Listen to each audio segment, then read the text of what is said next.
What do you think are some of the most exciting changes we are seeing today?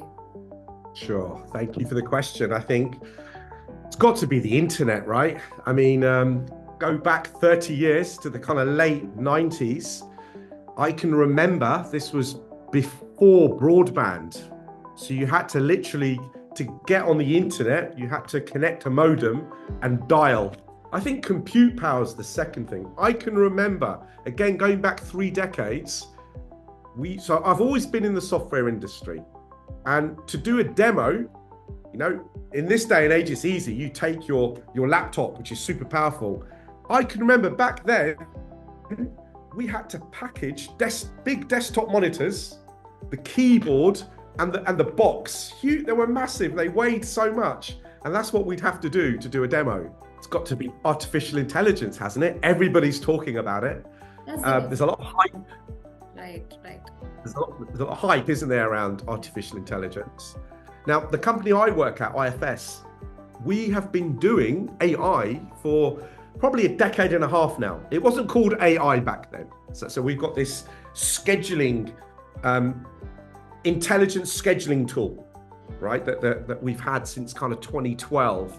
Back then it was called intelligence or automation, but there's an algorithm basically that ensures the right engineer turns up at the right place with the right tools, right spare part, etc.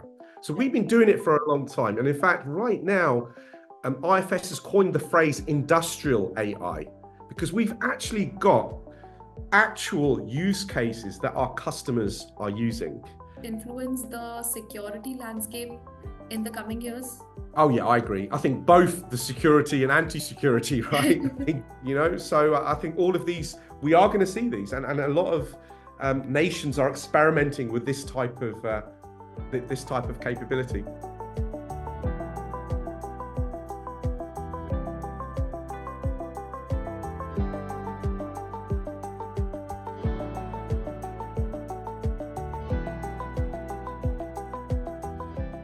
Hello, you're watching The Mainstream. I am Simran Shivalkar, your host for today, and today we are back with a new episode from our exclusive series, CTO Unplugged. We have another visionary and dynamic leader from the tech space, Mr. Vijay Jaswal. Vijay, firstly, thank you once again for agreeing to do this with us and joining us. Thank you, Simran.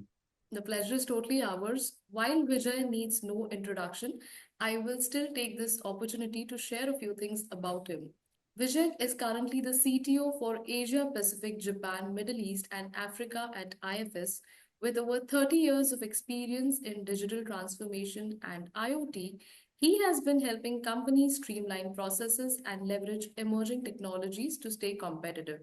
He is also passionate about making technology's business value clear and engaging, whether in boardrooms or on stage as a regular speaker at major conferences. In today's conversation, we'll also capture his journey, his insights on digital transformation, and what's next for technology in business. So, without any further ado, let's begin. Vijay, like I said, over 3 decades of experience in the tech space now. How have you seen the digital transformation journey evolve? And, if you could share a little bit about your journey, what do you think are some of the most exciting changes we are seeing today? Sure. Thank you for the question. I think it's got to be the internet, right? Go back 30 years to the kind of late 90s. I can remember this was before broadband. So you had to literally, to get on the internet, you had to connect a modem and dial. And it was so slow, the kind of the content that you'd interact with was all text based. There were no lovely, beautiful kind of websites and pictures. Then I think towards 1999, 2000, we had the advent of ADSL, so 1 megabit. And I can remember in my apartment, I used to live in Amsterdam at the time, we had one connection. There was no Wi-Fi. So to connect to the internet, you literally had to connect one computer. Now, fast forward now, in my home now in Dubai, I've probably got about 4 routers and about 50 devices, various different smart devices like intelligent thermostat, light controls, Alexas, and all of these things. So I think the advent of the internet, faster speed, less latency, has really pushed along business and digital transformation. I think that's been a huge, huge catalyst. That's one thing. I think compute power is the second thing. I can remember, again, going back 3 decades, so I've always been in the software industry. And to do a demo, in this day and age, it's easy. You take your laptop, which is super powerful. I can remember back then, we had to package big desktop monitors, the keyboard, and the box. Huge, they were massive. They weighed so much, and that's what we'd have to do a demo, right? And they weren't hardly as powerful as the kind of laptops and compute power that we have available today. So I think a combination of internet for everybody, accessible internet, fast internet, and also compute power has really pushed along digital transformation, because now it's all about AI. And I think without compute power and fast internet, we wouldn't all, as consumers of AI, whether it's co-pilots or what have you, we wouldn't have that right now. I think rightly, as you said, so right from the dot-com era to now the AI, we all have seen immense of options as well as changes when it comes from business perspective as well as individual perspective as well. Next, Vijay, I want to understand from you as a CTO who has worked immensely for diverse regions, being Asia, Pacific, Japan, Middle East, and of course Africa as well. Are there any unique or common challenges that you've come across when we talk about adoption of new and emerging technologies across diverse markets? I work in a very crazy and diverse region, and I think from a maturity perspective, it's interesting actually, because, for instance, the Japanese, very mature manufacturing industrial nation, they're at the cutting edge of technology. But then, and they have been for a few decades. But then you come to the Middle East, from a Middle East perspective, in my opinion, even more cutting edge, and this is led by government rather than private sector. Because, and I guess that goes down to whether you talk about the United Arab Emirates, Dubai, Abu Dhabi, or Saudi now. I think the things that they've had in common is leadership with a vision, especially the UAE. So the UAE have always had this digital vision from a long time back, from going back a decade, even a decade and a half. The strive for excellence, I think, is a key driver for UAE government. And what does that mean? What does it mean, the strive for excellence? It means ensuring the UAE they want to be the safest country in the world. They want to have the best education in the world. They want to have the best air to breathe in the world. They want to have the best healthcare in the world. They want to have the best citizen and resident services available in the world. And the only way to do that is through digital transformation. And I think what I found is, especially in the Middle East, public sector lead the way, private sector very much follow. It's different in other regions like Australia. It's the opposite. In England, where I'm born and raised, it's the opposite, right? Private sector lead the way. They are the innovative ones, and government very much follow. But, it's an interesting part of the world. It's very diverse, both in, I'd say, digital maturity, as well as cultural, right?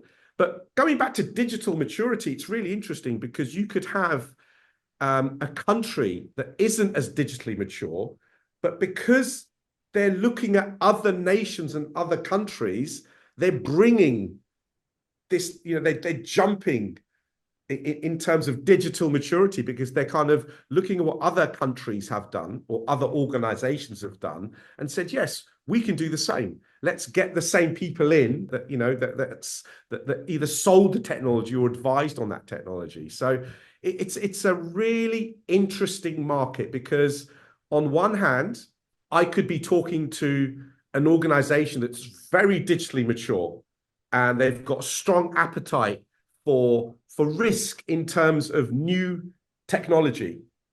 Right. And then the very next day in the same country, I could be talking to an organization that is kind of asking me to kind of, what are the best practices, because their digital maturity isn't as high. Right. Um, but one thing's for sure, out of all the organizations that I've spoken with, um, none of them are there yet. And what I mean by that is nobody is digital. No company can claim to be digital because it's a journey. I just Right. think organizations are at different levels of this journey, Right. but no one's there yet. Even if you look at the Facebooks, the Googles, the Microsofts, they're not there yet. They're also on a journey of digital transformation, improving their operational efficiencies, improving the way that they serve their customers, etc. Right. Absolutely. And because you also pointed out, in some regions, the public sector is taking the lead, and that is how everything follows when it comes to the entire journey of digital transformation. Do you think governance also plays a major role when it comes to servicing a lot of different markets, Asia Pacific, Middle East, or even Africa for that matter? Yes, huge, huge. Really, I mean, I can give you a couple of examples, I think, because, at the end of the day, regulation dictates how an organization goes to market and operates, because you have to stay within the lines of regulation. Yes. But there's a lot of governments, for instance, right now, if we look at environment and sustainability, those regulations aren't in place. Governments are talking about environment and sustainability, social and governance.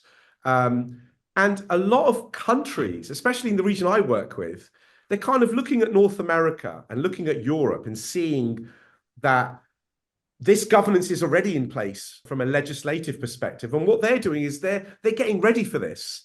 They're already, even though there isn't regulation for ESG, for instance, in their particular markets, they want to be ready for when there is, because it's going to come. And they're putting elements and software and technology in place that helps them with this, right? So I think it plays a huge, huge role. Thank you once again, Vijay, for throwing some light on that.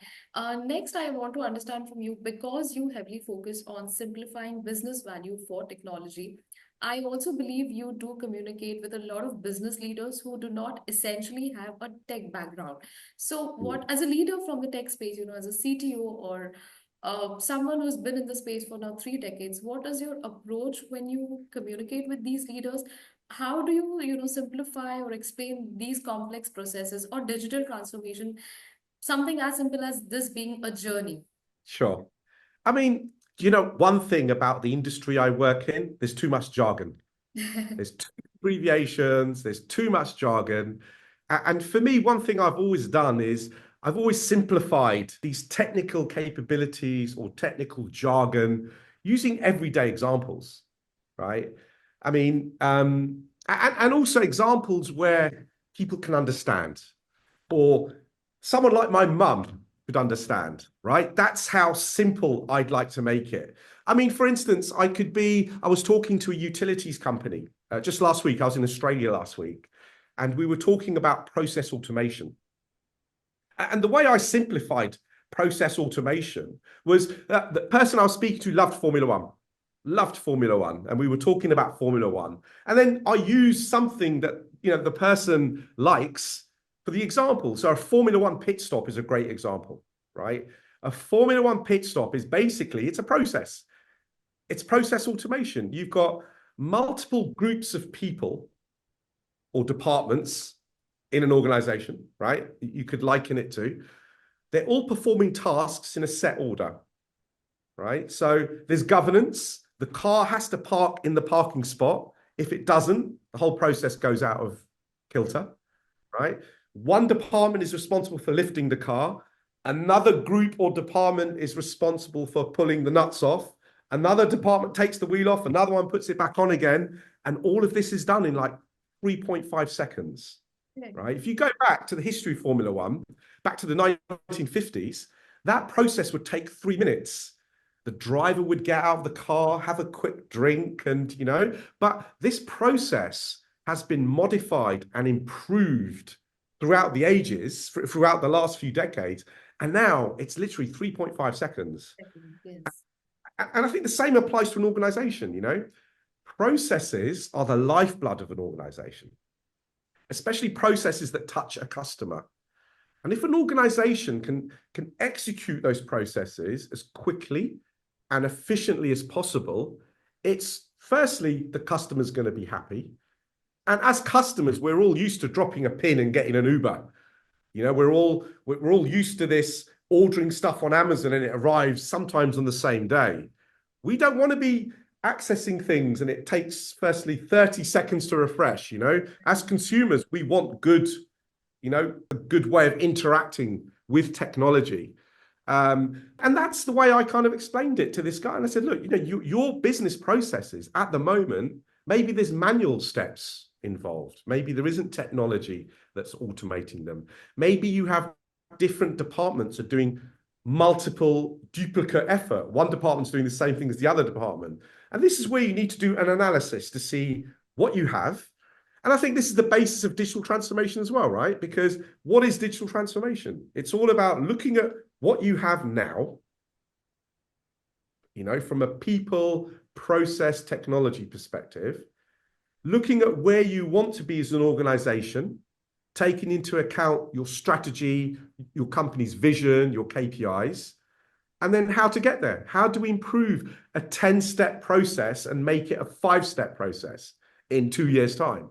And that's the way, so I think it's simplifying technology by using everyday examples that people understand is most definitely the way to go. Lovely. And thank you once again for drawing these parallels and simplifying these for our audience as well. But along the lines, Vijay, you've also spoken at numerous conferences on emerging technologies like Internet of Things, digital transformation, and EAM as well. Any trends or any shifts that you are seeing or areas that businesses should particularly be focusing on, according to you? I mean, it's got to be artificial intelligence, hasn't it? Everybody's talking about it. Yes, there is. There's a lot of hype. Right, right. There's a lot of hype, isn't there, around artificial intelligence?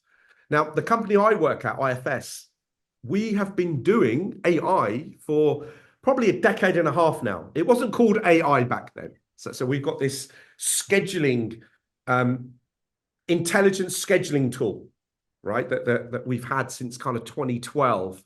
Back then, it was called intelligence or automation. But there's an algorithm basically that ensures the right engineer turns up at the right place with the right tools, right spare part, etc.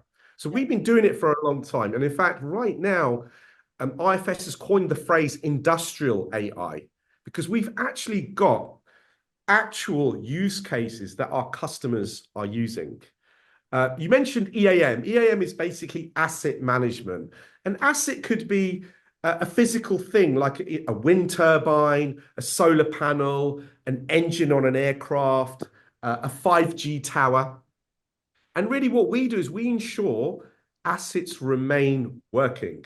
Because if they're working, if the 5G tower's working, it means you can make phone calls and you can access the internet. If it's not working, that means you're an unhappy customer and you might move to another provider. So from an asset management perspective, from our perspective, that's what we do. We make sure that asset remains working. How do we do that? Regular maintenance of that asset, changing, refurbing parts to that asset as and when needed. But also now with the advent of IoT, when you have sensors on these assets, they're constantly telling you the status of the asset. It could be a temperature reading, it could be a vibration reading. And if that reading remains standard, we're fine. But all of a sudden, if the vibration starts to increase, that reading goes up. And our system can detect that there's an anomaly here, right? It could be in a wind turbine, let's say, as an example, right? The wind turbine is still operating, but early on, we're detecting that there's an anomaly. And we can automatically schedule the nearest engineer that's got the right skills to go up that wind turbine. Me or you couldn't do it, right? There's a health and safety risk here as well. It has to be someone that's been certified. So we can get that engineer to go. But before the engineer goes, the engineer knows all the history of that wind turbine. The engineer knows that there's been a history of these vibrations.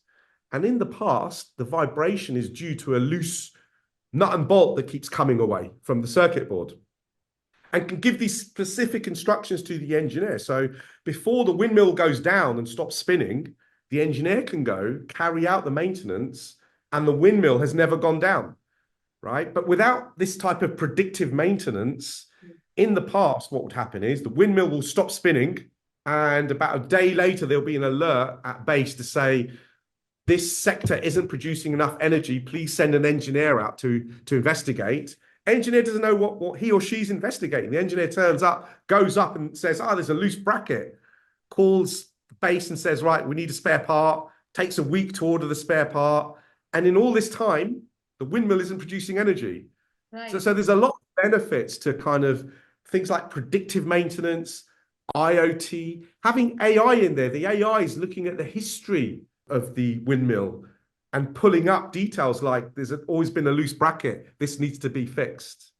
So I think it's a combination of all of these different things that are really kind of that I am seeing in all the customers that we serve. And we serve customers that have got loads of assets, industries like utilities, oil and gas, aerospace, defense companies, manufacturing, construction. So some of our customers include organizations like Emirates Airlines, Qantas, US Navy use our capability, telco companies like Telstra, Sky, utilities companies like Exelon, one of the biggest utilities companies in the US. So we've got a rich history of dealing with organizations. And all of these organizations have one thing in common. They have assets that need to be working. Imagine if an Emirates airline engine wasn't working properly.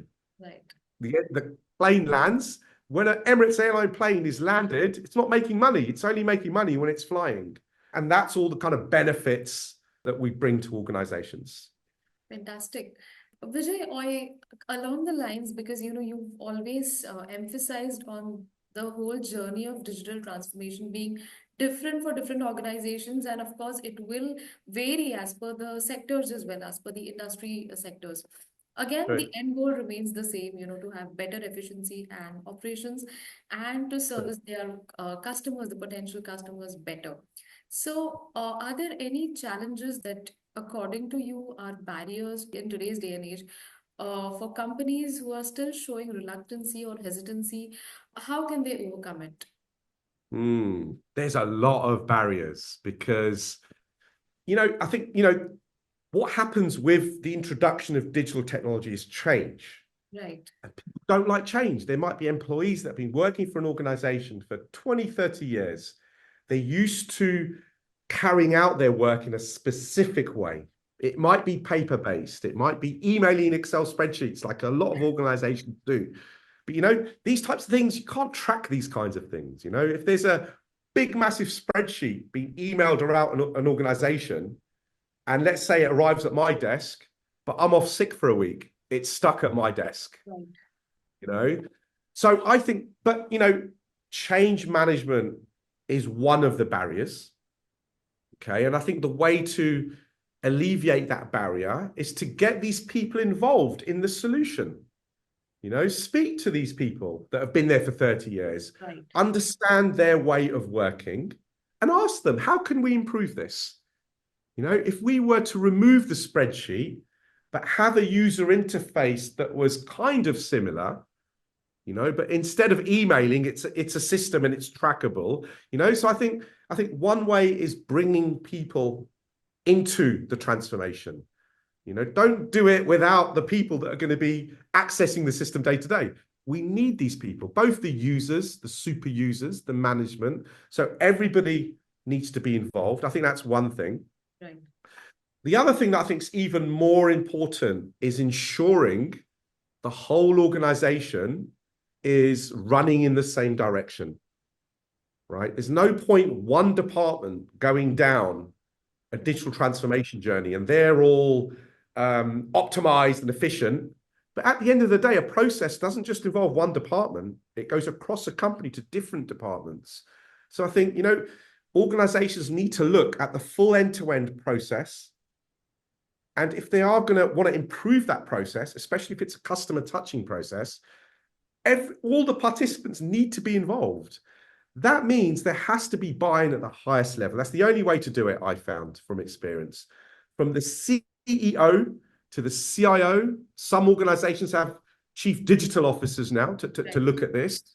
In my opinion, I think a CDO and a CIO are very similar and perform similar tasks, right? Because we shouldn't, digital, I think it's like a battery in a device. We assume it comes with, digital is like a battery. We Right, should assume right, everyone's on a track. We shouldn't even call it digital transformation anymore. It should just be called business transformation. right. The digital should be assumed, Assumed. right? Because all companies use technology to help them get more efficient, right? So, I think so. The first element is ensuring change management and involving people. Right, The second barrier is making sure that everyone is talking and walking in the same direction. If they're walking in different directions, that's a barrier. And the only way to solve that is to start right from the top, get the CEO bought into this, and then the CEO will filter down to the CIO, to the operations people. This is our strategy. This is the way we're going. Everybody get on board with this because it's going to make all our lives easier. Our customers are going to be happier. We're going to have less customer complaint calls. And let's face it, customer complaints happen because of a breakdown in process somewhere in the organization. So for me, those are the two big barriers, right? Culture and making sure that, ensuring that people are talking and going the same way rather than in different directions. absolutely, and rightly said. So I think once we do adopt to new technologies, it is the job, I think, to have that cross functionality between teams, to have that kind of synergy when different Hmm. departments are constantly, working up for new technologies. Again, Yeah. lastly, Vijay, from a leader's perspective, how do you think emerging technologies? We also have we've already heard AI making the hype, and it is here to stay for the next decade. Agentic AI, things like agentic AI, Gen AI are already being used and overused. Any technologies that you are further excited about in the next few years, and how do you think these would, drive the future of business transformation? I've got three. The first is Right, quantum computing. Okay, so basically we're super turbocharging AI, basically. The compute power with quantum computing exponentially rises. So AI will become more powerful, okay, more competent, basically. And I think the example is, you'll be able to do more, right? And that's always been the barrier is compute power. As compute power increases, AI will be able to help us as humans more, doing various different kind of diverse things. So I think definitely quantum computing, that's one. okay, Um, Secondly, I think 3D printing. Now, I've got so many examples I'll give you a couple of these examples, right? Of spare parts not being available, right, right? So let me give you a couple of examples. And you have to wait 2 weeks for the right. part to arrive. And in those 2 weeks, you can't do anything. And I've got so many examples. I've got an example of um, one of our customers had a part fail in an offshore oil rig, okay, a specific part. And remember, offshore rigs are, they're kilometers out into sea. Right, And the specific part was not available on this offshore rig. And this meant that they couldn't drill anymore. They had to stop the rig and they had to wait a week and a half for the right part. The part arrived actually in 2 days. It came, it was the wrong part. And then they had to wait a full week and a half before that oil rig could become operational. Okay. Now imagine if they had a 3D printer on site that could print that spare part within a matter of an hour or a couple of hours, depending on how sophisticated the spare part would be. Imagine how much money they're losing right, being down for a week and a half. right, I've got another example in a mining organization. Now, mining companies, some mines make millions, multiple millions every day, right? Whether it's a lithium mine or a gold mine, they've got the power to make a lot of revenue. And again, same story, a specific part. And remember, the mining industry, you've got these big, massive trucks the size of houses. If you get a flat tire, you can't go to your local car repair shop. These tires are huge. They're very specialized and specific parts that are required. And again, I've got similar stories about mines that have gone down for a week because a particular part on a particular piece of machinery or equipment wasn't available and it had to be ordered. So I think 3D printing also is the other one. And I think from a third perspective, I'm really liking, and this is short term now because I'm really liking the kind of augmented reality, virtual reality types of goggles Right. that can be used in industry. And again, imagine this scenario, right? Imagine the same windmill example I gave you. So the Hmm. technician arrives at the windmill, the technician has his glasses on or her glasses on, and scans a barcode on top of the windmill. The system knows exactly which piece of equipment the engineer is at. The equipment is shown in error code, and the engineer talks to the manual, the PDF manual. Let's say it's a 1,000-page PDF manual that's been uploaded as a large language model. So the engineer can have a conversation with the document and say to the PDF manual, I'm seeing an error code of 524. What does that mean? And within a split second, either audio, the LLM can either talk in audio or it comes on the screen that it could be this problem, that problem, or this problem. So I think augmented reality, I think for me, so these are the three, right? Quantum computing, 3D printing. uh, 3D printing, yeah, and the goggles, smart goggles. I think these are three elements that we are going to see. And the goggles are part of, for me, Industry 5.0, right? Augmenting humans to do better. It's almost like Iron Man, when he has all his things popping Right. up in front of you and what make car this is, and is this thing a threat or an enemy or friendly? We're kind of going towards Industry 5.0 with the smart glasses. Absolutely. And do you think these could also perhaps influence the security landscape in the coming years? Oh yeah, I agree. I think both the security and anti-security, right? Yeah, definitely. I mean, do you mean security in terms of like a soldier protecting a nation? Is that what you're Right. talking about? Yeah, Yes. absolutely. I mean, yeah, we're going to see, we all watch the films where in the future where the soldiers got a helmet and there's Right. head-up displays and everything. No, definitely. I think the battlefield is most definitely becoming digital, and we are going to see Industry 5.0 and human augmentation, not just having access to information through goggles, but I think also things like exoskeletons to make them run faster, make them stronger, armor, So I think all of these, we are going to see these. And a lot of nations are experimenting with this type of capability. Fantastic. Vijay, thank you once again for being so insightful Thank you. and sharing some really great use cases with us. I'm sure our audience has a lot to take away from this session. And while I wrap up, I certainly look forward to having more such communications and conversations with you. Thank you, Simran. It's been an absolute pleasure talking with you. Thank you so much. Likewise.